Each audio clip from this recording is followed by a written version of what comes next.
कुछ मन की। कुछ आपकी, कुछ हमारी। मैं हूं doctor Veena Agarwal, consultant women's holistic health and wellness and MD med talks, an online medical information platform for doctors and patients. मैं हूँ डॉक्टर रेशमा हिंगोरानी। मैं साइकाइट्रिस्ट हूँ और अमेरिका के वॉशिंगटन डीसी एरिया में होलिस्टिक वेलनेस प्रैक्टिस करती हूँ। स्वागत है आप सभी का हमारे शो में, जिसमें आज हम चर्चा करेंगे फिजिकल एक्सरसाइज और फिटनेस के बारे में और वेलनेस से इसका क्या लेना देना है। अगर हम अपना एवोल्यूशन देखें तो प्री हिस्टोरिक टाइम के बाद एग्रीकल्चरल ईरा आया, followed by the industrial era. इन सब में डेली फिजिकल एक्टिविटी बहुत ज्यादा थी। जब से टेक्नोलॉजी ईरा आया, तब से हम सब काउच पोटेटोज बन गए और तभी से हमारे लाइफस्टाइल डिसऑर्डर्स और बीमारियां भी आ गई। एक्सरसाइज और फिजिकल कंडीशनिंग के फील्ड में बहुत तरक्की हुई है।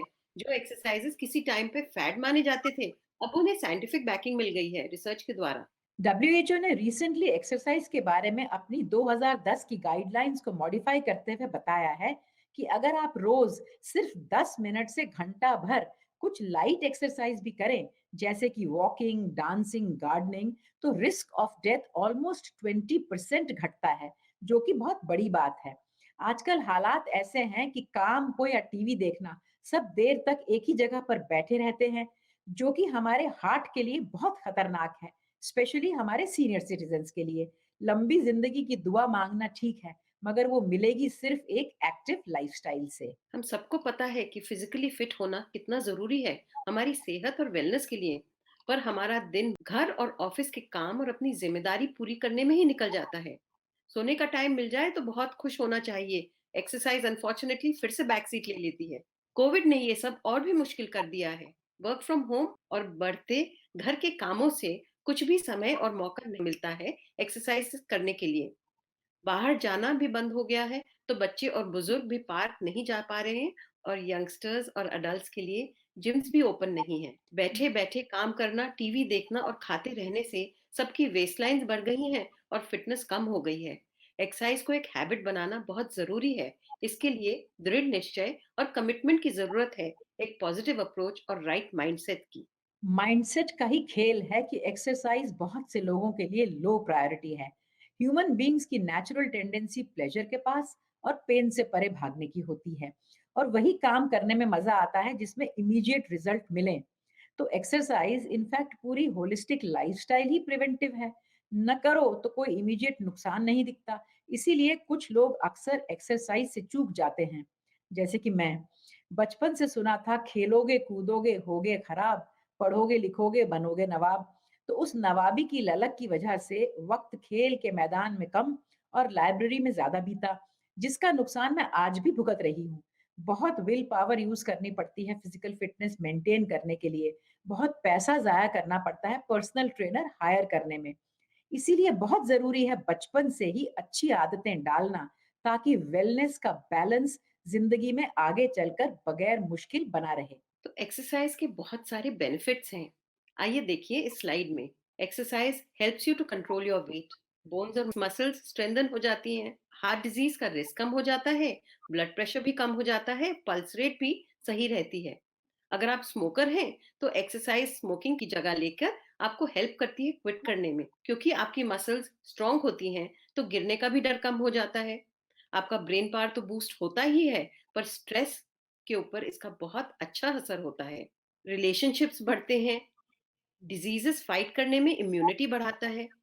और परफॉर्मेंस और काम करने की एबिलिटी भी बहुत बूस्ट अप हो जाती है, क्योंकि आपका हार्ट अच्छे से पंप करता है सारे ऑर्गन्स में ब्लड। तो आप खाते भी अच्छा हैं, वेट भी कंट्रोल में रहता है, और मेंटल क्लैरिटी भी रहती है।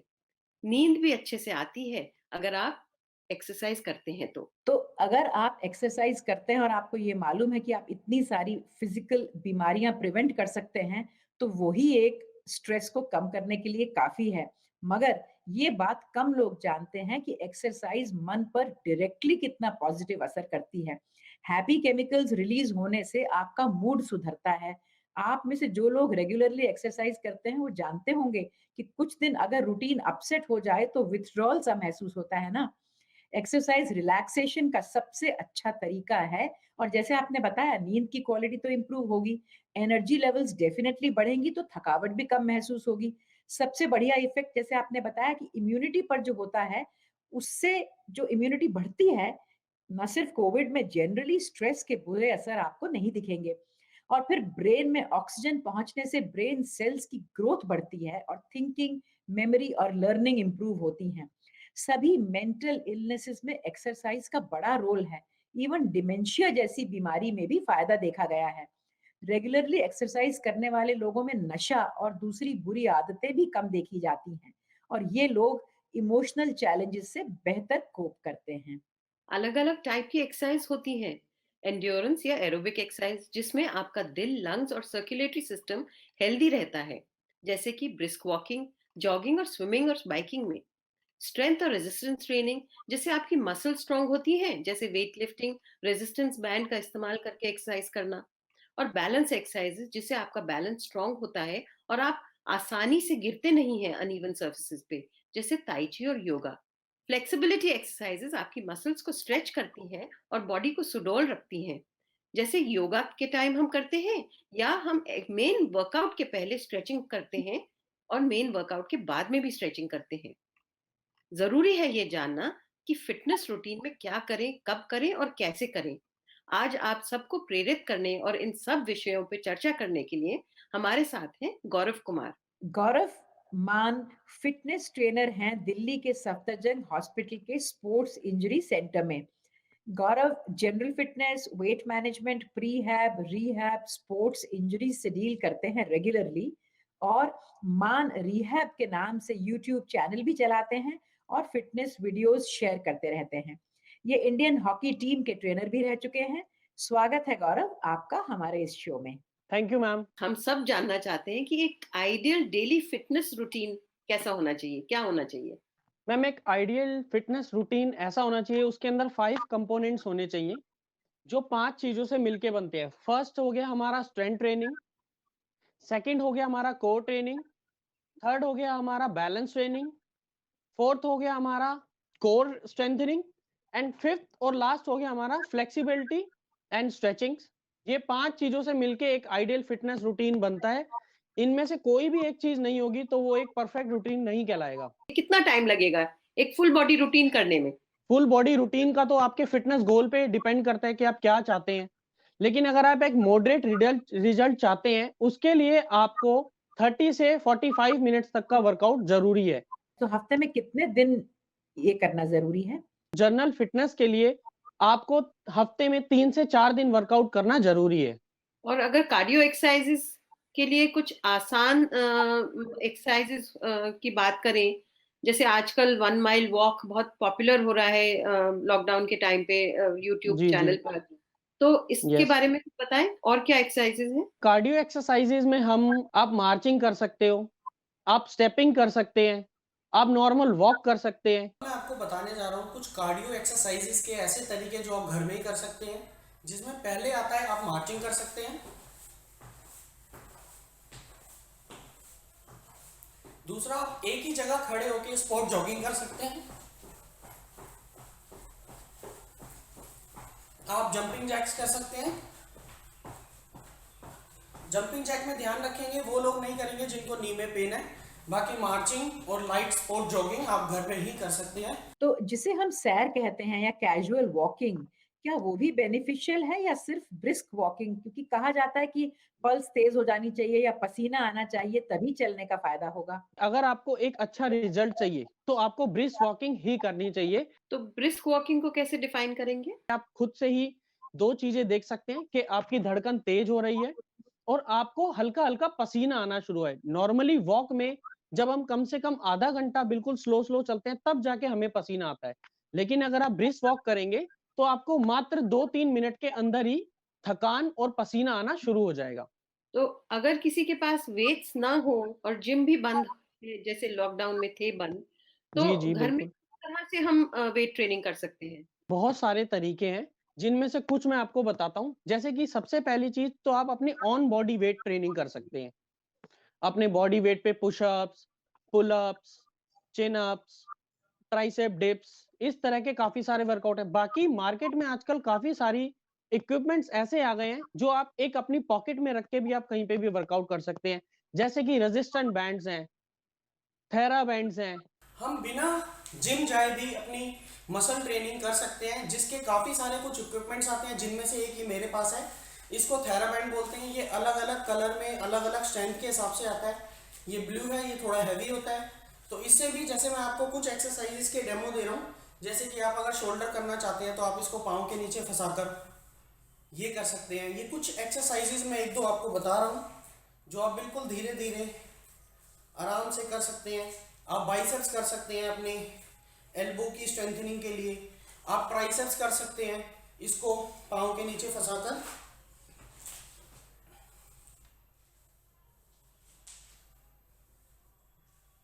आप पाँव की भी कुछ एक्सरसाइजेस कर सकते हैं। इसको आप अपने पाँव में बांध लीजिए, जैसे कि मैंने इसको यहाँ पे बांध लिया, और दूसरी जगह आप अपने पाँव के नीचे इसको फंसा लीजिए और आपको इसको सामने ऐसे खींचना है। मैं आपको साइड से दिखा देता हूँ। अगर आप इसको पीछे भी बांध सकते हैं कहीं बेड में, आप ऐसे इसको कहीं बांधकर अपने पाँव को ऐसे खींचेंगे तो आपको ताकत लगानी पड़ेगी, तो आपके पाँव की स्ट्रेंथनिंग हो जाएगी। आप ये हर तरीके से कर सकते हैं, सामने से, साइड से। आप इसको साइड से भी कर सकते हैं, अलग अलग तरीके से। तो ये तो कुछ एक्सरसाइजेज हैं जो हमारी थेराबैंड के साथ हो जाएंगी। बाकी आप अपने ऑन बॉडी वेट पे भी कुछ एक्सरसाइजेस कर सकते हैं। जैसे आप शुरुआत में पुशअप्स कर सकते हैं, जैसे कि मैं आपको दिखा देता हूँ। आप किसी टेबल पे हाथ रखेंगे और आप पुशअप्स करेंगे। एक्सरसाइज से पहले वार्म अप और बाद में कूल डाउन, क्या ये जरूरी है? एक्सरसाइज से पहले वार्म अप और बाद में स्ट्रेचिंग, कूल डाउन बहुत जरूरी है। बिकॉज अगर आप बिना वार्म अप के या बिना अपनी बॉडी को हीट अप किए अगर आप एक्सरसाइज करते हो तो इंजरी के चांसेस रहते हैं। क्योंकि आप सडनली कूल बॉडी के साथ अगर आप वेट लिफ्ट करते हो तो मसल पुल होने का डर रहता है, इवन मसल टियर होने का भी डर रहता है अगर आपके पास वेट ज्यादा है। और अगर आप वर्कआउट के बाद स्ट्रेचिंग्स नहीं करते हो, कूल डाउन नहीं करते हो, तो इसके दो नुकसान है। पहली चीज तो जब आप कल अगले दिन वर्कआउट के लिए जाओगे तो आपकी बॉडी प्रिपेयर नहीं होगी। दूसरी चीज, जब हम वर्कआउट करते हैं तो हमारी बॉडी में लैक्टिक एसिड बनता है, तो वो स्ट्रेचिंग से रिलीज हो जाता है, जिससे कि हमारी मसल अगले दिन के लिए प्रिपेयर हो जाती है वर्कआउट के लिए। तो बहुत ज्यादा बड़ा महत्व है और लोग इस पे बिल्कुल ध्यान नहीं देते हैं, जल्दबाजी में बस अपना वर्कआउट करके निकल जाते हैं, जो कि ऐसा नहीं करना चाहिए। बताने जा रहा हूँ जो कि हमारे बॉडी पार्ट की स्ट्रेचिंग्स हैं, जिस पे लोग ध्यान नहीं देते हैं, जो कि बहुत इंपॉर्टेंट है। तो स्ट्रेचिंग में मैं आपको हेड टू टो या टो टू हेड आप कैसे भी स्टार्ट कर सकते हैं। मैं हेड टू टो बता रहा हूँ। हम सबका एक एक एग्जांपल मैं आपको दे रहा हूँ सारी स्ट्रेचिंग का, जिससे कि आप आसानी से वर्कआउट के बाद स्ट्रेचिंग अच्छे से कर सकें या किसी भी एक्टिविटी के बाद स्ट्रेचिंग कर सकें, जो कि बहुत जरूरी है। तो जैसे नेक का स्ट्रेच हो गया, दोनों तरफ आप ये 10-15 सेकंड होल्ड करके 2-3 बार कर सकते हैं। शोल्डर का स्ट्रेच हो गया, क्रॉस स्ट्रेच। इसमें आप वही 10-15 सेकंड होल्ड करके कर सकते हैं। साइड, आप अपने पाँव को पीछे क्रॉस करके, ये बेसिक स्ट्रेचेस हैं पूरी बॉडी के, जो हमें बहुत जरूरी है करना। एक पाँव को आगे निकालकर इसको दोनों हाथ से छूना। ब्रीथिंग में हमेशा, स्ट्रेचिंग्स में हमेशा सांस नॉर्मल रखनी है, सांस रोकनी नहीं। अगर आप रोक लोगे तो आप लिमिट से ज़्यादा आगे नहीं जा पाओगे और अच्छे से स्ट्रेच फील नहीं कर पाओगे। तो बिल्कुल धीरे धीरे आगे जाएंगे, जितना आपकी बॉडी अलाउ करती है।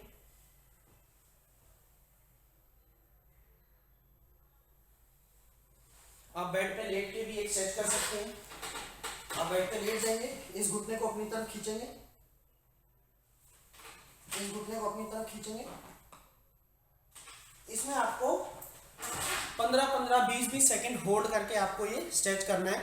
ऐसे ही आप हाथ का, रिस्ट का, एल्बो का स्ट्रेच आप कर सकते हैं। इसमें हाथ को ऐसे खींचना है, इसमें हाथ को नीचे की तरफ खींचना है। हर पोजीशन पे आपको थोड़ा थोड़ा होल्ड करना है, 10-15 सेकंड। आप धीरे धीरे होल्ड टाइमिंग बढ़ा सकते हैं। तो ये हमारी स्ट्रेचिंग्स हैं, जो हमारी फुल बॉडी का स्ट्रेच है। ये बेसिक है, बहुत सारी स्ट्रेचिंग्स होती हैं, लेकिन मैंने आपको कुछ एक एग्जांपल दिए हैं कि आपको क्या जरूरी है करना। एटलीस्ट आप ये स्ट्रेचिंग्स तो किसी भी एक्टिविटी के बाद आप जरूर करें। ये भी कहते हैं ना कि एक ही मसल ग्रुप को दोबारा यूज करने से पहले कुछ गैप देना चाहिए, उसके बारे में कुछ बताएंगे? हम जिस भी वर्कआउट को ट्रेन करते हैं उसको रिकवरी पीरियड देना बहुत जरूरी है। सेम मसल ग्रुप को अगर आप डेली टारगेट करेंगे तो मसल को रिकवरी नहीं मिलेगी, वो रीजनरेट नहीं कर पाएगा। तो उससे मसल्स का साइज छोटा होने का डर रहता है इन अ बॉडी बिल्डिंग टर्म्स। अगर आप नॉर्मल बिना उसके भी करते हैं तो आपकी जो बॉडी है, जो आपका नेचुरल ग्रोथ होना चाहिए वो नहीं हो पाएगा। कितना गैप देना चाहिए बिटवीन सेम मसल ग्रुप को अगर दोबारा करना है तो? मैम लगभग 2 दिन का गैप देना ज़रूरी होता है। अगर आप आज मैंने सपोज़ कीजिए आज मैंने अगर अपने बाइसेप्स का वर्कआउट किया है, तो मैं 2 दिन के बाद बाइसेप्स करूँगा, तो मेरा रिज़ल्ट ज़्यादा अच्छा आएगा और मुझे बाइसेप्स करने में भी कोई प्रॉब्लम नहीं होगी। तो गौरव, एक्सरसाइज करते समय कोई प्रिकॉशंस ज़रूरी हैं? जैसे अनसुपरवाइज्ड एक्सरसाइज के कुछ नुकसान तो ज़रूर होते होंगे? बिल्कुल नुकसान होते हैं और हमेशा एक्सरसाइज सुपरविजन के अंदर ही करनी चाहिए, बिकॉज़ जिम के अंदर हर लोग अपने-अपने यूट्यूब से देखकर या अलग-अलग तरीकों से वर्कआउट करते हैं, जो हर स्पेसिफिक पर्सन के लिए अलग प्रोग्राम होता है। अगर मैंने एक वीडियो कोई बनाई है, वो मैंने एक ध्यान में रखते हुए बनाई है कि फिट लोगों के लिए है, तो कभी भी आप सुपरविजन में एक्सरसाइज करेंगे तो आपको कोई इंजरी नहीं होगी। और सुपरविजन एक्सरसाइज में करने का ये भी फायदा होता है कि जो आपका गोल है, वो आप अचीव ईज़िली कर पाते हैं। हर इंसान तो पर्सनल ट्रेनर नहीं हायर कर सकता, तो फिर किस तरह से वो राइट। सुपरवाइज्ड एक्सरसाइज करेंगे?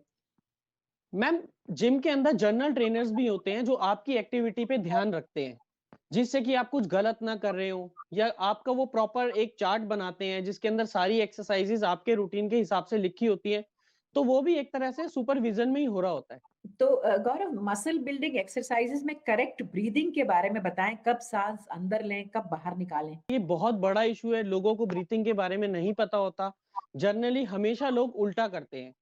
जनरली हमें क्या करना चाहिए, जब भी हमारी पावर लग रही है, जैसे हम किसी भी लिफ्ट वेट को पुल कर रहे हैं, पुश कर रहे हैं, लिफ्ट कर रहे हैं, तब हमें एक्सहेल करना चाहिए और जब भी हम रिलीज कर रहे हैं तब हमें इनहेल करना चाहिए। और इसमें भी एक पॉइंट है कि जब भी आप इनहेल करेंगे तो हमेशा नोज से इनहेल करेंगे, एक्सहेल करेंगे तो हमेशा माउथ से एक्सहेल करेंगे। ये चीज ध्यान रखने के लिए बहुत जरूरी है। जब मैं इधर पुशअप्स करूंगा तो जब मैं नीचे जाऊंगा तब मैं इनहेल करूंगा, सांस अपनी नाक से लूंगा लाइक जैसे, और ऊपर आते वक्त माउथ से छोड़ूंगा। तो इनहेल एक्सहेल का भी आपको काफ़ी ध्यान रखना है। और इसी से मैं एक बार ब्रीथिंग का आपको थेराबैंड से भी बता देता हूँ। जैसे कि जब आप मान लीजिए फ्रंट रेस कर रहे हैं, शोल्डर की एक्सरसाइज, जब आप इसको सामने खींचेंगे तब आप सांस छोड़ेंगे, जैसे कि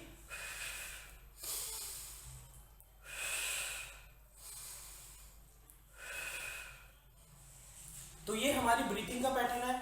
अक्सर मेल्स हेवी वेट उठाते हैं और फीमेल्स ट्रेडमिल पर भागती नजर आती हैं किसी भी जिम में।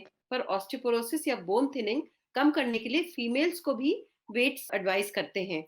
तो क्या फर्क होता है मेल्स और फीमेल्स के एक्सरसाइज रूटीन में? मैम, बहुत से लोगों का ये मिथ है कि फीमेल्स को वेट नहीं उठाना चाहिए, हैवी वेट ट्रेनिंग नहीं करनी चाहिए, इससे वो मैनली दिखने लग जाएंगी या उनकी बॉडी बल्की हो जाएगी। बट ये बिल्कुल गलत है। फीमेल के अंदर टेस्टोस्टेरोन नहीं होता तो उनके मसल्स मेल की तरह जल्दी ग्रो नहीं कर सकते। ज्यादातर फीमेल्स कार्डियो कर करके उनकी जो बॉडी है वो एकदम लूज हो जाती है, टोनिंग नहीं हो पाती बाद में। ये मोस्टली फीमेल्स के साथ प्रॉब्लम्स होती हैं। तो इसलिए ये मिथ है, इसको दिमाग से निकाल दें बिल्कुल भी। आप जिम में जाके वर्कआउट करना बहुत ज़रूरी है, वेट लिफ्टिंग करनी बहुत ज़रूरी है। अगर आप वेट लिफ्ट नहीं करोगे तो जो बोन हेल्थ है आपकी, वो बिल्कुल बेकार हो जाएगी, जिससे कि आपको काफ़ी सारी प्रॉब्लम्स फेस करनी पड़ेंगी। तो गौरव, कुछ ऑस्टियोपोरोसिस के लिए कुछ एक्सरसाइज है जिससे कि वो प्रिवेंट हो सके? हाँ, मैम, अगर किसी को ऑस्टियोपोरोसिस हो गया है, उस कंडीशन में हमें बहुत ध्यान रखना पड़ता है वर्कआउट के लिए कि उसको हेवी लिफ्ट्स ना कराएँ, कोई भी जर्की मूवमेंट्स ना कराएँ। जितना भी आप वेट इम्पैक्ट वाली एक्सरसाइज़ेज़ करेंगे, जिसमें आपका बॉडी कुछ लिफ्ट कर रहा है, कुछ पुश कर रहा है, ये जिससे कि ये ऑस्टियोपोरोसिस नहीं होगा। तो वर्क फ्रॉम होम से हमारा ज्यादा वक्त कुर्सी पर बीत रहा है, सिटिंग पोजीशन में कुछ एक्सरसाइजेस कर सकते हैं स्पेशली नेक के लिए? काफ़ी लोगों की लाइफ बहुत ही सेडेंटरी हो गई है, जिसकी वजह से लोगों को काफ़ी प्रॉब्लम्स फेस करनी पड़ रही हैं। जब हम बैठ के कुछ काम करते हैं, सबसे ज़्यादा प्रॉब्लम हमें नेक में होती है और बैठे-बैठे आप नेक की काफ़ी सारी एक्सरसाइज़ेज़ कर सकते हैं। जैसे आप मूवमेंट्स कर सकते हैं, स्ट्रेचिंग्स कर सकते हैं, जिससे कि थोड़ी-सी राहत मिलेगी। और जो प्रॉब्लम फेस करने को आजकल लोगों को मिल रही है, गर्दन में दर्द हो रहा है, कमर में दर्द हो रहा है, उस चीज़ से काफ़ी राहत मिलेगी। कोरोना के टाइम पे हमें सारा काम घर पे बैठ के ही करना पड़ रहा है, तो आप बैठे बैठे भी कुछ एक्सरसाइजेज ऐसी हैं जो कर सकते हैं जिससे कि हम जब काम करते हैं तो वहीं नक में पेन हो स्टार्ट हो जाता है, कंधे जाम हो जाते हैं। तो इसकी कुछ एक्सरसाइजेज है जो आप बैठे बैठे 5 मिनट निकाल के कर सकते हैं। जैसे कि आप लेफ्ट राइट नेक की रोटेशन कर सकते हैं, आप इसको ऐसे मूव कर सकते हैं, आप बैठे बैठे कंधों को मूव कर सकते हैं क्लॉकवाइज एंटी क्लॉकवाइज दोनों। फिर आप एल्बो रोटेशन कर सकते हैं क्लॉकवाइज एंटी क्लॉकवाइज। ये आप बैठे बैठे ही बड़े आराम से अपने चेयर पे ही रिस्ट की रोटेशन कर सकते हैं। ये सब आप बैठे बैठे, जिससे कि आप इसको पीछे खींच सकते हैं, आगे खींच सकते हैं, पीछे खींच सकते हैं। इससे आपको थोड़ा रिलैक्स मिलेगा और आखिर में हल्का सा स्ट्रेच। ये बिल्कुल बैठे बैठे मात्र 5 मिनट आप निकाल के कर सकते हैं, जिससे कि जो भी आपको गर्दन में दर्द हो रहा है बैठे बैठे काम करने से, वो दर्द नहीं होगा और आपकी नेक भी हेल्दी रहेगी और आपको पेन भी नहीं होगा। अब मैं आपको कुछ ऐसी एक्सरसाइजेज बताने जा रहा हूँ जो हमारी सर्वाइकल स्ट्रेंथनिंग के लिए है। जिसको सर्वाइकल हो गया है, अगर वो ये एक्सरसाइज धीरे धीरे स्टार्ट करेगा तो उसको आराम मिलेगा। जिसमें से कुछ बेसिक एक्सरसाइजेज हैं, जैसे कि आप अपनी गर्दन को टाइट रख के हाथ से धक्का देंगे। इसमें आपको पूरी ताकत नहीं लगानी है, 20-30% ताकत लगानी है और धीरे धीरे उस ताकत को बढ़ा सकते हैं विद द टाइम। 10 सेकेंड आप इधर ताकत लगाएंगे, 10 सेकेंड आप इधर ताकत लगाएंगे। ऐसा 5 बार से शुरू कीजिए दोनों तरफ और धीरे धीरे उसको 7-10 बार तक आप ले जा सकते हैं। ऐसा ही सामने से, अब गर्दन को मैं टाइट रख रहा हूँ, हाथों से पीछे धकेल रहा हूँ, 10 सेकेंड पीछे, 10 सेकेंड आगे की तरफ खींचना है गर्दन को टाइट रखते हुए। इन सब में आपको 10-10 सेकेंड होल्ड करके आप 5 बार से शुरू कर सकते हो। ये एक्सरसाइजेस करने से आपको सर्वाइकल में थोड़ी सी मदद मिलेगी। और क्या नहीं करना है, इस चीज़ का खास ध्यान रखना है, आपको कोई भी गर्दन आगे करने वाली एक्सरसाइज नहीं करनी है, इसमें पेन बढ़ने का डर रहता है। और कोई भी कंधे से ऊपर वाली एक्सरसाइज नहीं करनी है, जिसमें भी आपको वजन लेके कंधे से ऊपर उठाना हो, वो एक्सरसाइज आप अवॉइड कीजिए, तो सर्वाइकल में जल्दी आराम मिलेगा। प्यूबर्टी से पहले जिमिंग से बोन्स की ग्रोथ रुक जाती है और हाइट कम रह जाती है, ऐसा कई लोग मानते हैं। इसके बारे में कुछ बताएं गौरव? मैम ये बिल्कुल ही गलत है, ऐसा कुछ नहीं है। जितने भी प्रोफेशनल बॉडी बिल्डर्स हैं, मिस्टर ओलंपिया, मिस्टर यूनिवर्स, उन्होंने सबने अपनी 14 साल, 15 साल, 13 साल की उम्र से ही बॉडी बिल्डिंग स्टार्ट की है और वो सारे 6-6 फुट के हैं। तो ऐसा बिल्कुल मानना गलत है।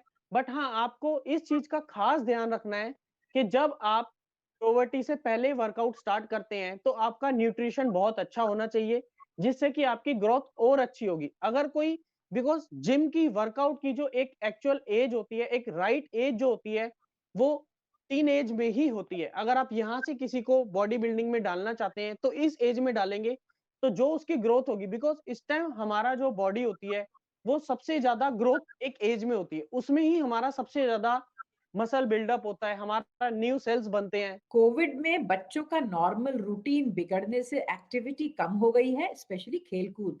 चाइल्डहुड ओबेसिटी जैसे खतरे से बचने के लिए बच्चों का डेली फिटनेस रूटीन क्या होना चाहिए? बच्चों को ट्रेनिंग कराना इस दुनिया का सबसे मुश्किल काम है, बिकॉज वो बहुत जल्दी बोर हो जाते हैं। उनको आप हैवी ट्रेनिंग नहीं करा सकते हैं। उनका शेड्यूल ऐसा होना चाहिए कि वो इंजॉय करें, उनको मजा आए और साथ ही साथ उनकी फिटनेस भी हो जाए। उनका रूटीन एक ऐसा होना चाहिए, चाहे तो उनका कोई पार्टनर बना के उनके अंदर कंपटीशन कराया जाए कि देखते हैं कौन पहले भागकर वहां से आएगा या कौन कितने राउंड मारेगा। बच्चों के रूटीन के अंदर ज्यादा से ज्यादा जंपिंग, रनिंग होनी चाहिए, जिससे कि उनकी बोन हेल्थ अच्छी हो और वो ज्यादा अच्छे से ग्रो कर पाए। आजकल कोई भी बच्चा सब गैजेट्स पे खेलते हैं, इसी वजह से आजकल बच्चों में इतनी सारी प्रॉब्लम्स और चाइल्ड ओबेसिटी की प्रॉब्लम हम सबको फेस करनी पड़ रही है। इसका ये एक मेन कारण है। प्रेग्नेंट लेडीज को योगा तो रिकमेंड करते हैं और स्क्वाटिंग भी, जिससे डिलीवरी आसान हो। उनके लिए कोई प्रिकॉशन? प्रेग्नेंट वुमेन को स्टार्टिंग के 2 मंथ्स वर्कआउट नहीं करना चाहिए, बिकॉज वो थोड़े क्रिटिकल होते हैं। उसके बाद वो धीरे धीरे लाइट लाइट वर्कआउट स्टार्ट कर सकते हैं। वो किसी भी एक्सरसाइज में अपने कोर की एक्सरसाइज ना करे, यानी कि एब्डोमिनल की एक्सरसाइज ना करे। बाकी वो सभी तरह की जेंटल योगा, वो कोई भी हैवी वेट ट्रेनिंग ना करे या बहुत ज्यादा जर्क वर्कआउट ना करे, जैसे ट्रेडमिल पे रन ना करे, जंपिंग ना करें, इन चीजों का ध्यान रख के वो सभी तरह का वर्कआउट कर सकती है, बट इन कंडीशन उनको लाइट वेट से वर्कआउट करना चाहिए। यंगस्टर्स अक्सर लेट इवनिंग को जिमिंग या एक्सरसाइज करते हैं काम के बाद। इससे स्लीप डिस्टर्बेंसेस हो सकती हैं because of the feel good endorphin release. क्या ये सही है? जो बहुत ज़्यादा लेट वर्कआउट करते हैं, उसकी वजह से उनका जो वर्कआउट और डिनर और रेस्ट का जो पीरियड होता है, वो बहुत ही सिमटा हुआ सा रह जाता है, जिसकी वजह से उसकी मसल को रिकवरी नहीं मिल पाती है और मसल सोरनेस की वजह से उनको अच्छे से नींद भी नहीं आ पाती है। तो इसलिए आप इवनिंग में वर्कआउट कर सकते हो, बट अगर आप लेट इवनिंग में वर्कआउट करते हो, तो उसमें आपको प्रॉब्लम्स होंगी। और अगर आप मतलब बहुत ज़्यादा लेट वर्कआउट नहीं कर रहे हैं, आप मॉर्निंग 5-6 बजे वर्कआउट कर रहे हैं और अगर आपकी नींद बहुत अच्छी है, यानी कि आप 8 से 9 घंटे की नींद वर्कआउट के बाद लेते हैं, तो इस तरह की प्रॉब्लम्स आपको नहीं होंगी। आप अच्छे से अगले दिन फ्रेश महसूस करेंगे। तो गौरव, एज डॉक्टर्स हम अपने पेशेंट्स को मेडिकल क्लियरेंस लेने के लिए एडवाइस करते हैं कोई भी जिम या हैवी वर्कआउट रूटीन से पहले।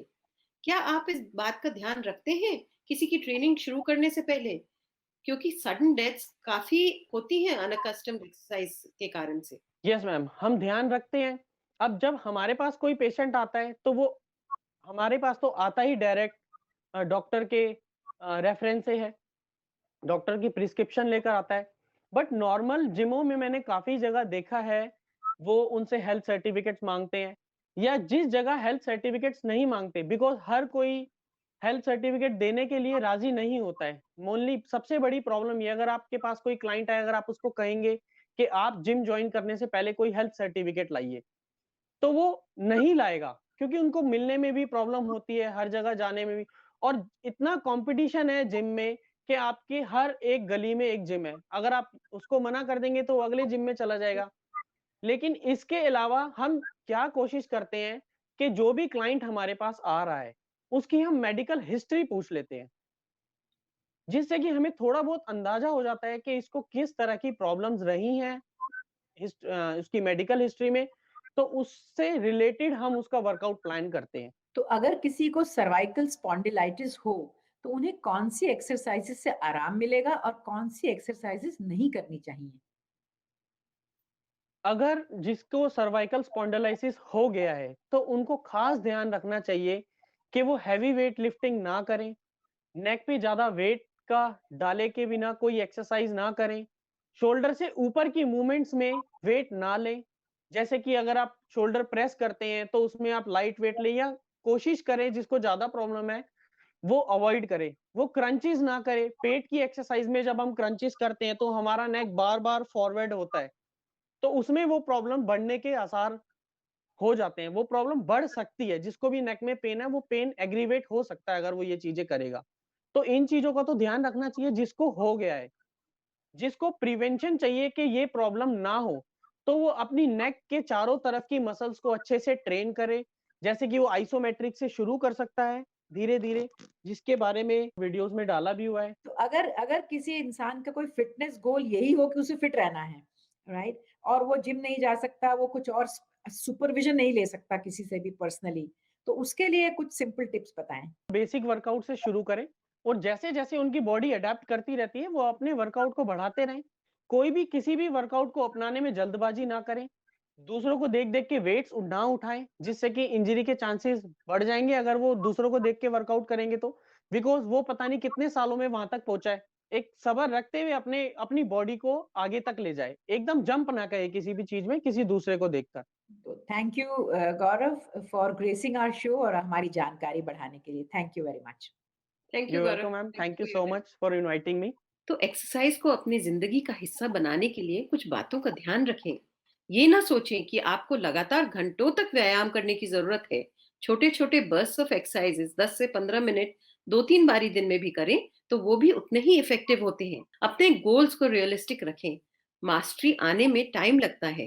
धीरे धीरे अपने गोल की तरफ बढ़ें। ऐसी एक्सरसाइजेस चुनें जिसमें आपको मजा आता है। अगर जिम नहीं अच्छा लगता है तो डांसिंग, वॉकिंग, योगा ये सब कर सकते हैं। घर में वॉकिंग भी कर सकते हैं।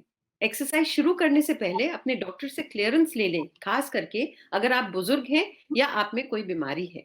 बिल्कुल ठीक। बीमारी में अनसुपरवाइज्ड एक्सरसाइजेज न करें।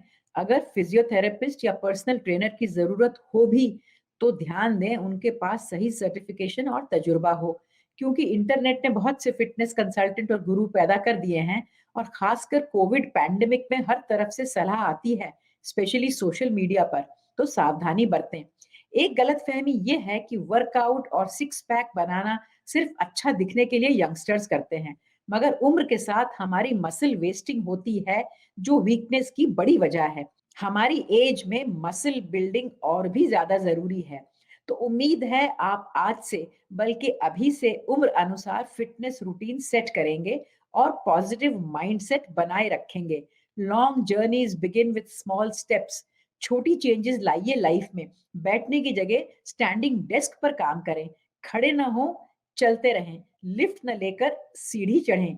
यही वेलनेस की भी सीढ़ी है। तो आज के लिए बस इतना ही। मिलेंगे अगले हफ्ते इसी टाइम इसी प्लेटफॉर्म पर एक नया एपिसोड लेकर। अगर आपको हमारा प्रोग्राम अच्छा लगा तो लाइक और शेयर जरूर करिए और हमारा यूट्यूब चैनल सब्सक्राइब करना ना भूलें।